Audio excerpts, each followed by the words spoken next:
Olá, bem-vindos a mais um estudo bíblico da Connect Baptist Church. Para você que está aí na sua casa ouvindo agora esse áudio ou vendo esse vídeo, né? Talvez você esteja com o nosso podcast ou assistindo o vídeo via YouTube ou Facebook.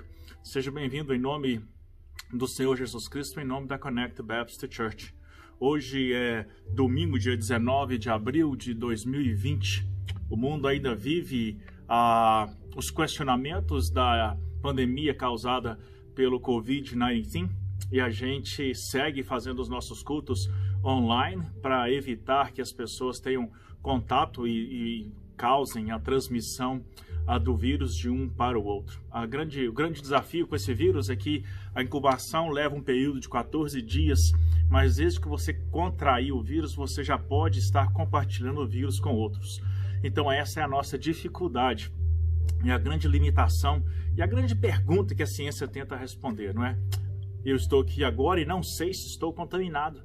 Daqui 14 dias pode aparecerem os sintomas desse vírus, sintomas dessa gripe. Então a dificuldade está aí, ela não se apresenta rapidamente. O governo começa a falar já em retorno à vida normal a partir do dia 1º. Particularmente eu acho arriscado, né? Nós estamos nos Estados Unidos, em Massachusetts. Acho que está muito cedo para tudo voltar ao normal, acho que está muito cedo para reabrir escola e acho que está muito cedo para as igrejas reabrirem também. O presidente tem falado em dia 1º de maio, não é? Eu vejo com poucas expectativas, né? Com pouca positividade essa questão de já reabrir a igreja uma semana a partir de hoje, ou 2 semanas, muito cedo. Acho que o vírus precisa ainda ser melhor administrado, né? O risco de contaminação precisa diminuir. Mas nós vamos conversando e vamos decidindo como trabalhar, como fazer. Hoje eu quero pensar com você sobre 7 conselhos para tempos difíceis. 7 orientações de Paulo. A gente vai entender, na verdade, por que Paulo escreveu essa parte da carta de Tessalonicenses, né? Então você pode abrir aí sua Bíblia no livro de Tessalonicenses, 1 Tessalonicenses, capítulo 5. É um texto muito conhecido, vamos explorar um pouco aquilo que Paulo tem para dizer. 1 Tessalonicenses, capítulo 5. Nós vamos ler a partir do versículo 15, né, e meditar um pouco nesse texto aí. Vamos ver o que o texto está nos dizendo então. Vede que ninguém dê a outrem mal por mal, mas segui sempre o bem, tanto uns para com os outros como para todos. Regozijai-vos sempre, ou alegrai-vos sempre. Orai sem cessar. Em tudo dai graças, porque essa é a vontade de Deus em Cristo Jesus para convosco. Não extingais o Espírito Santo, não desprezeis as profecias, os ensinamentos, a palavra de Deus. Examinai a tudo, retende o que é bom. Abstende-se de toda a aparência do mal, e algumas traduções vão dizer, abstende-se de toda forma do mal. Vamos orar. Pai Santo, neste dia nós queremos nos apresentar ao Senhor, suplicando que o Teu Espírito Santo, nosso Consolador, nosso guia, orientador, aquele que nos dá a revelação do texto, aquele que ensina a cada um de nós, possa então ministrar nas nossas vidas neste dia, revelando a Tua palavra, revelando a Tua verdade. A mensagem é uma, o texto é um, aí esse vídeo, essa pregação vai, ó Deus, para milhares de pessoas espalhadas pelo mundo. Então, que o Teu Espírito Santo conduza todas as coisas, que os nossos sentidos agora estejam todos voltados para a Tua palavra, que nós possamos concentrar nela para aprendermos dela. Revela-te a nós, no nome do Senhor Jesus Cristo. Amém. Interessante alguns princípios dessa carta de Paulo aos Tessalonicenses, a história por detrás dela, que não está necessariamente registrada aqui. Paulo, Silas e Timóteo, eles passaram por Tessalônica por um breve período de tempo, porque eles foram expulsos da cidade. Eles tiveram que literalmente sair da cidade corridos, né? E parece a impressão que dá, e alguns estudiosos defendem essa linha de pensamento, de que Paulo escreve essas 2 cartas, na verdade, para concluir o ensinamento dele àquela igreja, para passar para aquela igreja informações que ele não teve tempo e oportunidade de ministrar antes. Então Paulo escreve essa carta, possivelmente pouco tempo de ter passado por ali, e o fato é que a igreja foi plantada. A igreja foi plantada ali. E a igreja sofria grandes perseguições. A igreja era perseguida pelos rebeldes da cidade, as pessoas que não queriam aceitar o novo caminho. Os próprios judeus e muitos pagãos também. Havia muita libertinagem naquela cidade, havia um mau entendimento sobre a questão sexual, havia muitas preocupações no coração de Paulo sobre aquela igreja. E a igreja que pregava a verdade, então, era uma igreja perseguida. Então, Paulo escreve essa carta àquela igreja para encorajá-la, para fortalecê-la em tempos de perseguições, em tempos de dificuldades. Achei propício ao texto para hoje, tendo em vista que nós vivemos um grande tempo de incerteza. Nós vivemos um grande tempo de questionamentos, né? Que ninguém sabe o que vai ser amanhã.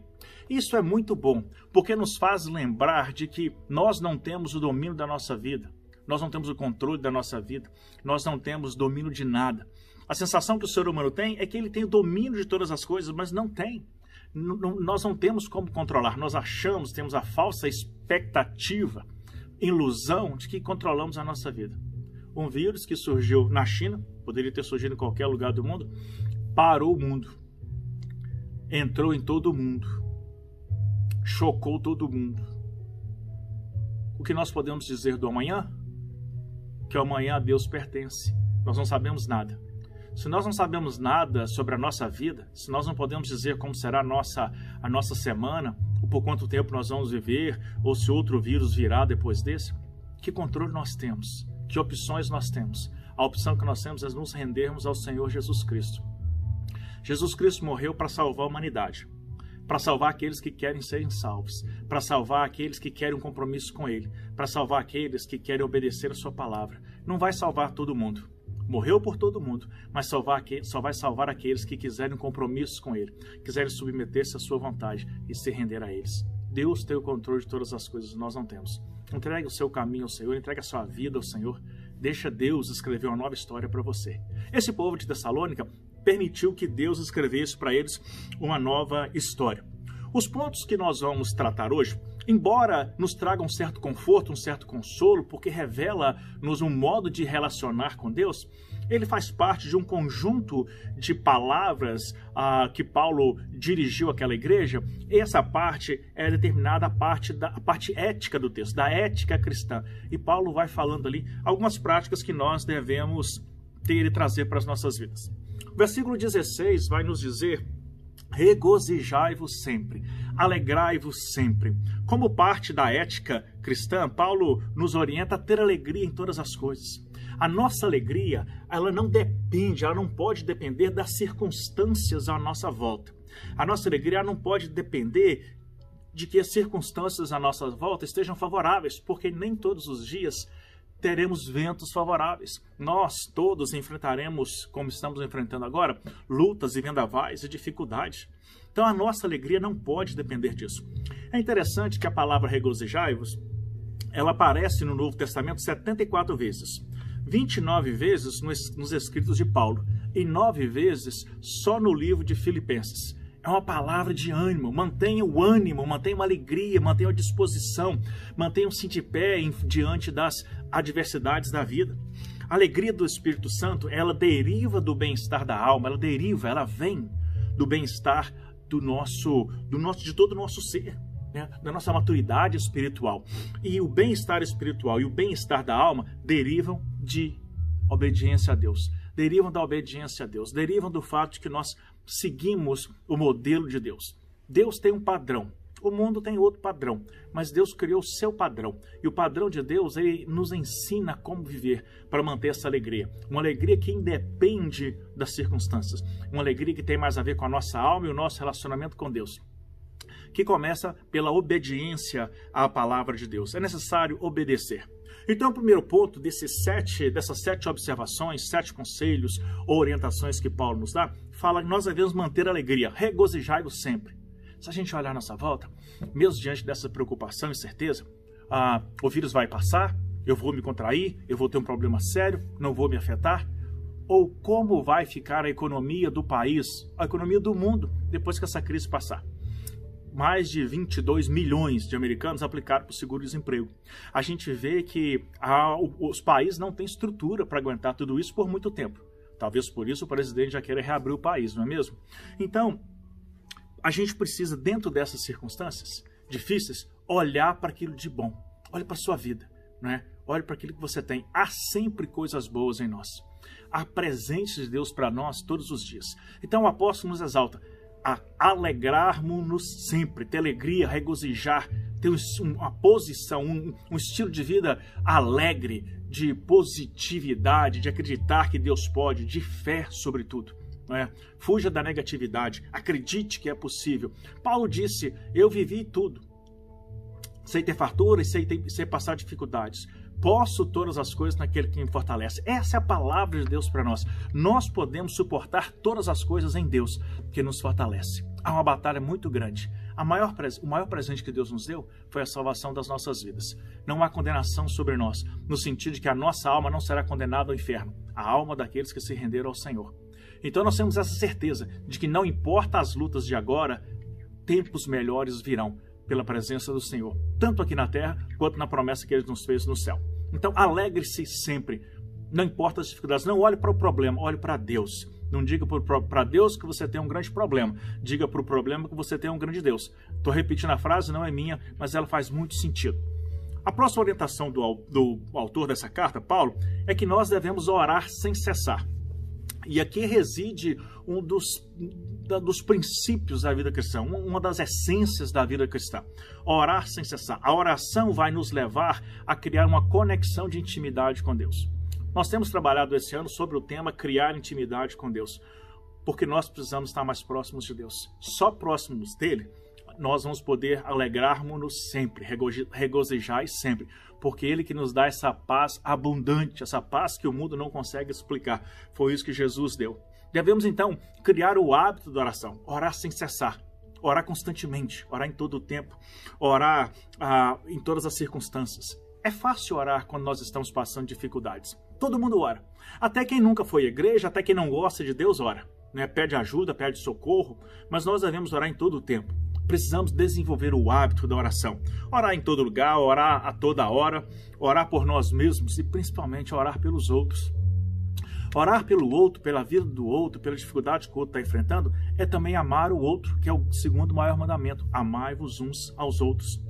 Ninguém é mais presente na nossa vida do que Deus. Deus habita em nós. Então Ele vai aonde eu vou, Ele sabe tudo que eu sei, Ele vê tudo que eu vejo, vive aquilo que eu vivo. Então Deus me conhece. Eu preciso gastar tempo com Deus, tempo na presença de Deus.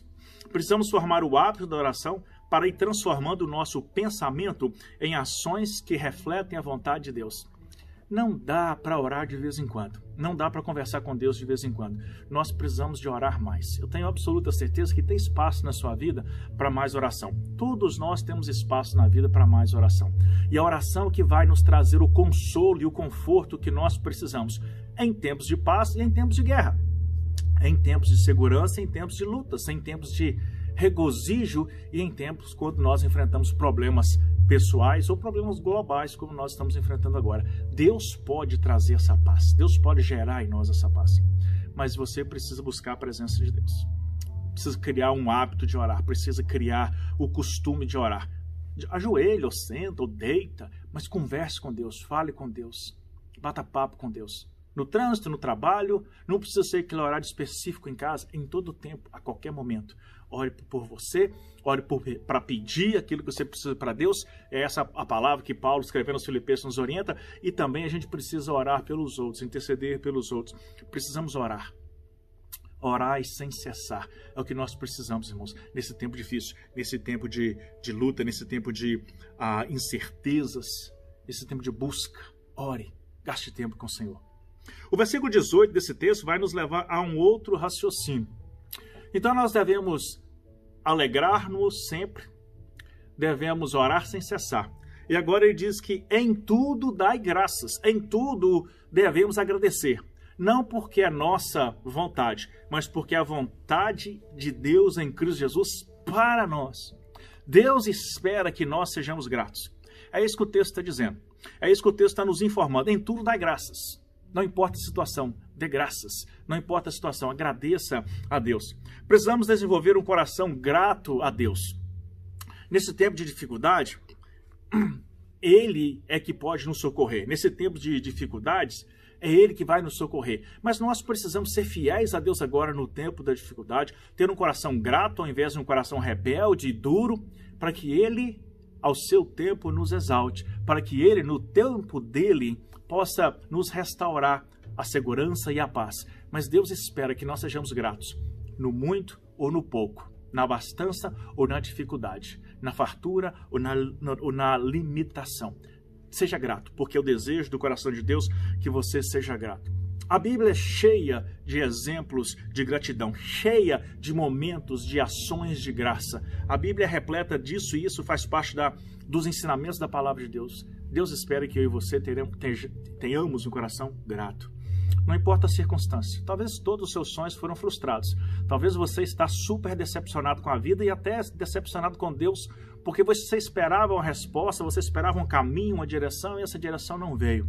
Deus tem planos maiores do que os nossos. Os planos dele são mais altos, mais elevados do que os nossos. Isso é o que a palavra nos diz. Confie no Senhor, que mesmo dentro da sua perda, mesmo diante da sua derrota, Deus pode consolá-lo. Deus pode trazer para você a paz que você precisa para recomeçar. Se há sucesso, devemos agradecer a Deus. Momentos que a gente deve dar graças a Deus. Quando há sucesso de um empreendimento, Neemias fez isso. Também, quando há insucesso, quando a gente falha, quando a gente erra, porque o erro e a falha, as perdas fazem parte da nossa vida. Mas nós aprendemos com todas elas. Então, apesar de ser difícil agradecer por uma dor, agradecer por uma perda, seja ela em que termos for, seja ela do que for, é difícil agradecer quando se perde. Mas nós devemos agradecer porque nós tiramos da perda, do prejuízo, do dano, aprendizado, para que a gente não repita aquilo de novo.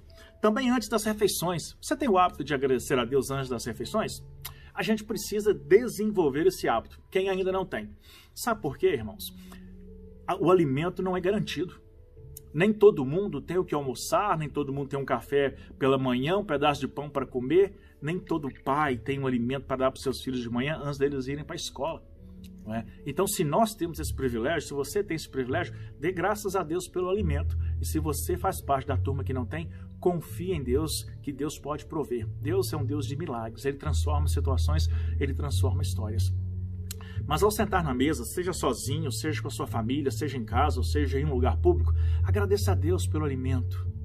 Muita gente não tem. Há muitas pessoas passando apertos financeiros tremendos na vida. Há muitas pessoas enfrentando limitações grandes na vida. Há muitas pessoas que não tiveram o que comer hoje pela manhã e não vão ter o que comer hoje pelo resto do dia. Então agradeça. Um simples alimento, um copo de café, um pedaço de pão. Agradeça a Deus. É provisão de Deus. Jesus sempre deu graças antes de comer. Jesus sempre entendeu isso e sempre ensinou isso. Ter o que comer, então, é um privilégio, é uma bênção, é um presente dado por Deus como resultado do trabalho que Ele nos permite ter. Porque você sai todo dia para trabalhar, já é outro motivo para agradecer a Deus. E você trabalha duro e ganha o seu sustento, mas é porque Deus permitiu. O Salmo 27 vai dizer que se o Senhor não estiver envolvido nas nossas vidas, nas nossas atividades, de nada adianta. Então, se você tem trabalho, foi por permissão de Deus. Se você tem saúde para ir, para executar o trabalho, é permissão de Deus. Nesse tempo de crise, muita gente está desempregada. Eu mencionei os mais de 22 milhões. Essa informação já tem alguns dias, de 22 milhões. Na verdade, 22,2 milhões de pessoas aqui na América do Norte, Estados Unidos, que aplicaram para o seguro-desemprego. Ontem, eu passando por um dos websites do Brasil, de notícias, eu vi que uma fábrica em São Bernardo do Campo, Ribeirão Preto, me fugiu o nome agora, fechou. 400 pessoas ficaram sem emprego. 400 famílias perderam o emprego. Há muita insegurança. Há muita incerteza. Há muita gente com medo da dificuldade. Há muita gente enfrentando dificuldade. Precisamos dar graças a Deus pelo trabalho que temos. Se ainda estamos conseguindo produzir. E ter certeza de que Deus vai suprir todas as nossas necessidades em Cristo Jesus. Se você crê, diga amém. Precisamos dar graças pelo suprimento das nossas necessidades físicas, coisas que a gente não pensa. Eu hoje me levantei pela manhã, já estou aqui na igreja ministrando para você, tem um equipamento aqui, tem um ambiente seguro para me ministrar, não estou sendo ameaçado por ninguém, por nada, tenho liberdade para falar da palavra de Deus para você. Tudo isso não são coisas garantidas. Há muitos pastores, pregadores, crentes como você, que estão por aí em países onde a igreja é perseguida. Paulo foi perseguido nessa própria cidade para a qual agora ele escreve, não é? E há muita perseguição hoje também. Então agradeça a Deus pela liberdade que você tem, pelo suprimento das nossas necessidades físicas, moradia, vestuário, medicação, trabalho, alimento, eletricidade, água potável. A gente abre a torneira, a água sai, a gente usa dela abundantemente. Esquece de lembrar que há no mundo milhões de pessoas que não têm água potável, não têm água encanada chegando em casa. A mobilidade, né, o privilégio de ir e vir, de se movimentar, saúde, comunicação, saber e poder se comunicar, liberdade, né, de saber que não há condenação da nossa alma, educação, habilidade para aprender, para crescer e se desenvolver e tantas outras coisas que a gente tem que agradecer no pior dia da sua vida, no seu dia mais difícil da vida, haverá lá coisas para você agradecer a Deus. Nada na vida é garantido, tudo é uma dádiva de Deus, é um presente de Deus. Queridos, existem dois estilos de vida. E eu preciso dizer isso porque eu não estou falando somente para a igreja. Eu estou falando para a igreja e estou falando para o público em geral. Estou falando para pessoas que nunca foram a uma igreja, pessoas que nunca leram nada da Bíblia, pessoas que tenham antipatia de igreja, antipatia de crente, a raiva de crente. Então eu estou falando para dois grupos de pessoas. Existem dois estilos de vida. O estilo de Deus, o padrão de Deus e o padrão do mundo. As coisas do mundo são contrárias às coisas de Deus. Os valores do mundo são contrários aos valores de Deus. O padrão de vida de Deus é mais elevado, ele é diferente, ele é mais refinado do que o padrão de vida do mundo.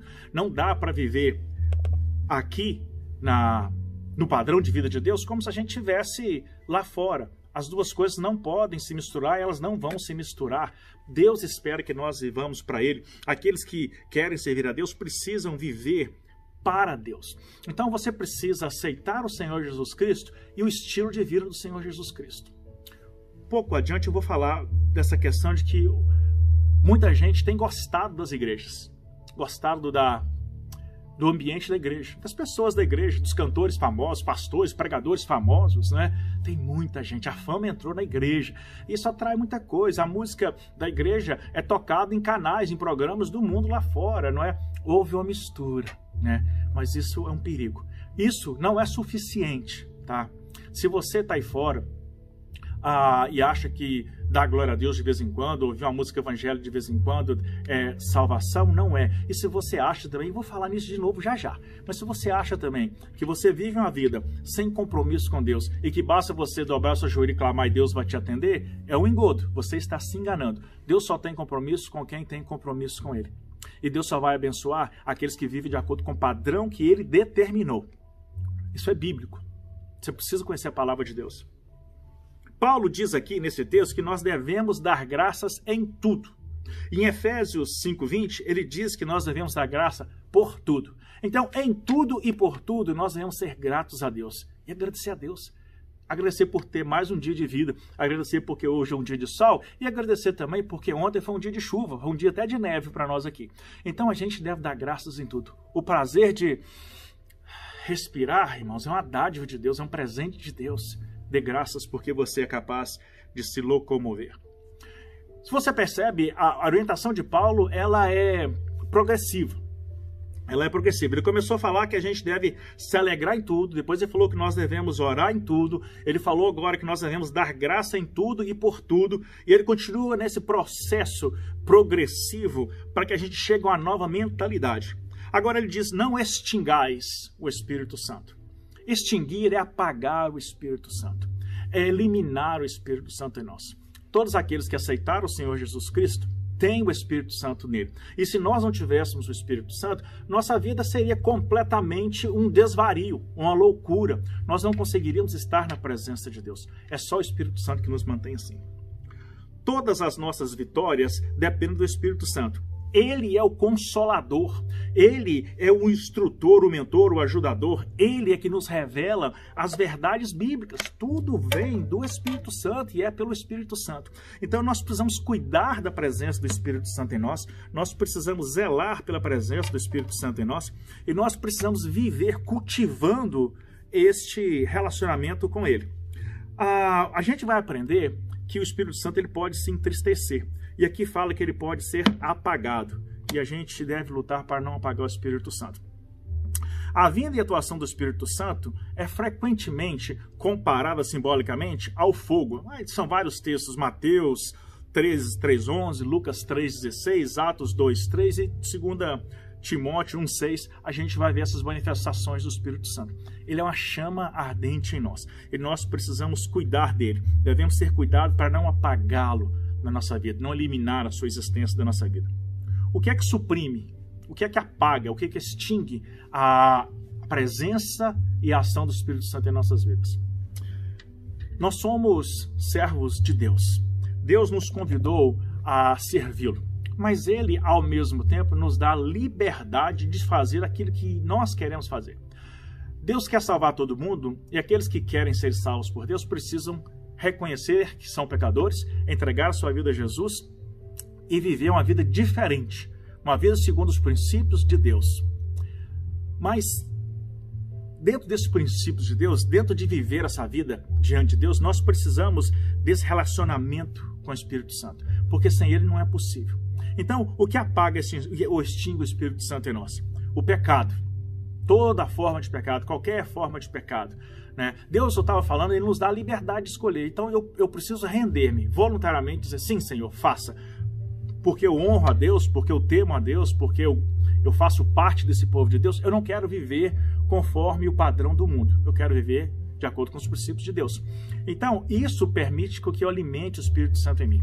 Então, se eu quiser não mais viver dessa maneira, visando crescer no conhecimento da palavra, para ir melhorando como ser humano, porque não há ser humano perfeito, meus queridos. Não há igreja perfeita, não há pastor perfeito. A igreja não é perfeita. A igreja é cheia de pecadores que sabem que são pecadores e estão lutando para não ser. Estão buscando no aprendizado da palavra capacidade para não pecar mais, para pecar menos. Mas Deus me dá a liberdade de desistir dessa caminhada em qualquer momento. Deus não me obriga. Então eu voluntariamente preciso me esforçar para manter um relacionamento com o Espírito Santo. O pecado apaga o Espírito Santo em mim. O desinteresse pela palavra de Deus, pelas coisas de Deus, apagam a ação do Espírito Santo em mim. A falta de oração, que é comunhão com Deus, nós falamos atrás, orar sem cessar, não é? Também a falta de comunhão com Deus, ela atrapalha o nosso relacionamento com o Espírito Santo. A falta de obediência e a infidelidade à palavra de Deus. Tem que obedecer a palavra de Deus. Não dá para achar que é de Deus e ser diferente. Afastamento da igreja. Muita gente se afasta da igreja, não é? Hoje, nesse tempo, as pessoas têm que estar em casa, vendo o culto, não tem outra saída. Mas muita gente se afasta do convívio do povo de Deus. A gente precisa estar conectado uns com os outros, porque uns ajudam os outros. Nós vamos nos apoiando. Também em Gálatas 5:19-21, nós encontramos o seguinte lista de coisas que desagradam o Espírito Santo. Porque as obras da carne são manifestas, as quais são o adultério, a fornicação, a lascívia, a idolatria, a feitiçaria, inimizades, porfias, emulações, iras, pelejas, dissensões, heresias, invejas, homicídios, bebedices, glutonarias e coisas semelhantes a essas, acerca das quais vos declaro, como antes já vos disse, que os que tais coisas cometem não herdarão o reino de Deus. Perceberam a diferença? Perceberam que há um modelo a ser seguido? Então não é Jesus vai salvar todo mundo que vive de qualquer maneira. Não, aqui nesse texto, e é só um dos vários textos que a Bíblia traz sobre aquilo que Deus condena, aqueles que não vão se qualificar para o céu. A palavra é essa, irmãos. Nós precisamos nos qualificar para o céu. Jesus Cristo morreu para salvar todo mundo, mas nem todo mundo vai se qualificar, porque nós temos o direito de escolha e você pode escolher o certo ou o errado. Alguém pode frequentar a igreja a vida inteira e nunca ter uma comunhão com o Espírito Santo. Muita gente gosta da igreja e eu vou falar um pouco disso já já. Essa questão de gostar da igreja, mas não ter compromisso com a palavra de Deus. O versículo segue dizendo então, vá percebendo a progressão aí. Não desprezeis as profecias. O que são profecias? São os ensinamentos, Hoje nós temos as profecias registradas na Bíblia. A Bíblia é a palavra de Deus que foi escrita por homens inspirados por Deus. E agora, essas profecias são ministradas a você por vários pregadores da palavra. O próprio Espírito Santo ministra a você. Nós não devemos desprezar o ensinamento, todo ele. Há pessoas que são seletivas na escolha daquilo que quer estudar da Bíblia, daquilo que vai aceitar como verdade. Mas a Bíblia não é verdade. Aquilo que ela fala precisa ser cumprido. Ou nós vamos estar vivendo em desacordo com aquilo que Deus espera de nós. Timóteo 3,16 diz assim: toda a Escritura é inspirada por Deus e útil para nos ensinar o que é verdadeiro e para nos fazer perceber o que não está em ordem em nossa vida. Ela nos corrige quando erramos e nos ensina a fazer o que é certo. A palavra de Deus nos ensina a fazer o que é certo segundo a vontade de Deus. Todo o mandamento de Deus deve ser cumprido. Não há exceção, nenhum pode ser quebrado. A palavra de Deus, ela vai sempre confrontar o nosso pecado. E pelo fato de ela confrontar o nosso pecado, ela se torna um pouco desagradável. Porque ela vai nos tirar da zona de conforto, ela vai apontar para nós o dedo, ela vai dizer, olha, nessa área você está errando, nessa parte aqui você está errando, você precisa mudar. E a gente não quer saber disso. Vamos ser honestos, hoje em dia, no tempo que nós vivemos, poucos adultos têm o interesse em aprender. Às vezes você vai, senta no banco da igreja, mas no fundo você não está ali para aprender, está ali por outras razões. A gente precisa aprender, a palavra de Deus vai sempre nos corrigir, a palavra de Deus me corrige. Todo dia, todo tempo. Sempre há oportunidade para aprender, sempre há espaço para aprender. Então a gente precisa cuidar dela. A palavra de Deus é a única que apresenta Jesus Cristo, o caminho, a verdade e a vida, que pode levar você para o céu. Jesus Cristo disse, dou-lhes a minha paz vos dou. Não vula dou como o mundo a dá. Credes em Deus, crede também em mim. A paz que Jesus oferece é diferente, ele nos dá essa paz a todos aqueles que o recebem, a todos aqueles que decidem seguir com ele. Creia em Jesus Cristo e aceite Jesus Cristo como seu Salvador. Então ele manda que nós devemos aprender, não desprezar as profecias, mas agora, continuando no seu caminho de progressão, ele disse, examinai a tudo, retende o que é bom. Nós precisamos ouvir tudo. E hoje há uma enxurrada de informação aí. Você liga a internet, você está vendo um vídeo aí agora na internet. Então é uma enxurrada de informação. Aqui na igreja, eu falo com as pessoas para ouvirem o sermão com a Bíblia aberta. Porque elas vão poder conferir aquilo que eu estou falando. Eu convido você a abrir a sua Bíblia, acompanhar e ver se aquilo que eu estou falando aqui está certo, se está errado, se está distorcido. Paulo fala, examinai as Escrituras. Ele ensina, examinai a tudo e retende o que é o bom, ou retende o bem. Então você tem que saber filtrar essa enxurrada de informação. Uma igreja nova a cada tempo, um pastor novo, algo diferente. Todo mundo está por aí pregando algo, mas você precisa saber filtrar o que é certo, o que é errado, o que é exagero, o que é distorção, porque nem tudo é o que é, nem tudo é o que parece. Então você precisa conhecer a palavra de Deus. Como conhecer a palavra de Deus? Fazendo parte de uma igreja, participando das várias classes que essa igreja oferece, dos vários ministérios que elas oferecem, dos cultos de pregação. E, sobretudo, desenvolver individualmente o momento devocional com Deus, o momento de estudo da palavra de Deus. Se você vai prestar concurso, você vai passar dias e horas a fio estudando para ser aprovado naquele concurso. Mas a maior aprovação que você precisa ter é a salvação da sua alma, a salvação da sua vida. Então, se se trata de morte ou vida, por que não gastar tempo estudando a palavra de Deus? Pega um lápis colorido, um highlight, vai marcando, vai destacando, vai fazendo anotações para você mesmo. Essa questão de comparar textos sempre existiu. Eu acabei de dizer, desse texto de Tessalonicenses, que Paulo foi escorraçado da cidade, ele teve que sair correndo da cidade. E ele saiu correndo dessa cidade e foi parar numa cidade chamada Bereia. E lá ele foi pregar a palavra. Veja o que aconteceu, de acordo com o que está registrado em Atos, capítulo 17, do versículo 10 e 11. Ao anoitecer, os irmãos enviaram Paulo, Silas a Bereia. Quando lá chegaram, foram à sinagoga judaica.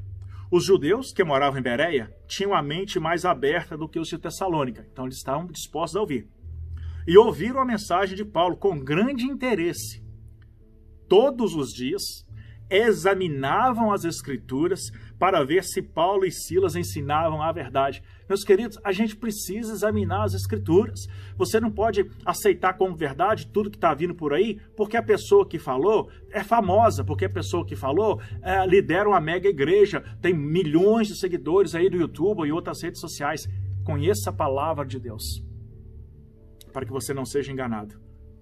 Os irmãos de Bereia, a igreja de Bereia, ouviram a pregação e chegavam em casa e estudavam a palavra para conferir se aquilo que Paulo dizia era verdade. Chegando já no final da nossa meditação de hoje, o versículo 22 nos diz: abstende-se de toda aparência do mal. A tradução talvez vai dizer lá, abstende-se de toda forma do mal, né? E aqui o autor, de acordo com a Bíblia Almeida Revista Corrigida, ele usa a expressão abstende-se de toda aparência do mal, porque até a aparência do mal pode nos levar a algo errado. Para ter uma vida cristã sadia, para vivermos sem apagar o Espírito Santo em nós, para termos prazer e alegria na lei do Senhor, para ter o prazer de dar graças, né, ações de graças, e para ter alegria constante, precisamos nos afastar de toda forma do mal. Há um contraste, irmãos, entre o bem e o mal, a luz e a escuridão, o certo e o errado. Eu escolho o caminho que eu quero seguir, mas as duas coisas não se misturam. O pecado é sujeira, o pecado é imundícia, o pecado é impureza, e Deus não se agrada do pecado. Deus não tolera nenhuma forma de pecado. Então os pecados precisam ser lavados e precisam ser perdoados. A gente tem que tomar cuidado nessa mistura, quando a gente quer se misturar com as trevas, quando a gente permite que as trevas cheguem até a nossa vida, até a nossa igreja. O mundo pecaminoso, hoje, passou a aceitar a igreja, as suas músicas, os seus astros terrenos, o seu linguajar, né? a linguagem usada na igreja, embora não aceite a transformação de Deus. O mundo tomou posse da cultura cristã, como se ela fosse uma filosofia de vida. A gente tem percebido aí fora pessoas que não leem a Bíblia, pessoas que não têm um compromisso com Deus, nunca renderam as suas vidas a Deus, dão glória a Deus, justificam as suas vitórias a Deus, justificam as suas derrotas também a Deus, falam, Deus quis assim, quando na verdade Deus não tem nada a ver com essas pessoas, Deus não tem pacto com essas pessoas, Deus só tem pacto, Deus só tem acordo com aqueles que assumem um compromisso com Jesus Cristo. Sabe como tudo começou? Havia muita gente no mundo. Deus olhou para o mundo todo. E Deus viu Abraão e falou, sabe uma coisa, eu vou separar Abraão para ser o meu povo. O resto, não. Abraão vai ser o meu povo. Abraão, eu farei de você uma grande nação. A história do povo judeu começou assim. Abraão e a sua descendência eram o povo de Deus. Abraão e a sua descendência são o Israel, o povo de Israel hoje, que vieram das 12 tribos. Esse é o povo que Deus separou. Até no Velho Testamento, só esse povo seria salvo. Mas por Jesus Cristo, o Senhor estende até nós outros, os gentios, os que não são da linhagem de Abraão, Deus estende essa salvação por Jesus Cristo. Então, a gente precisa entender que Deus não vai salvar todo mundo. Então não é porque alguém está lá fora, dando glória a Deus, apontando para Deus, mas vive uma vida desprezível diante de Deus, que Deus está abençoando. A Bíblia fala que pelos frutos que as pessoas dão, nós vamos conhecê-los. Então, se você quer ter o privilégio de ser ajudado e abençoado por esse Deus, se você quer ter o privilégio da salvação que Jesus Cristo dá, se você quiser ter o privilégio de viver debaixo da proteção desse Deus, você tem que aceitar as regras desse Deus. Esse Deus tem regras. A Bíblia é o livro de regras de Deus.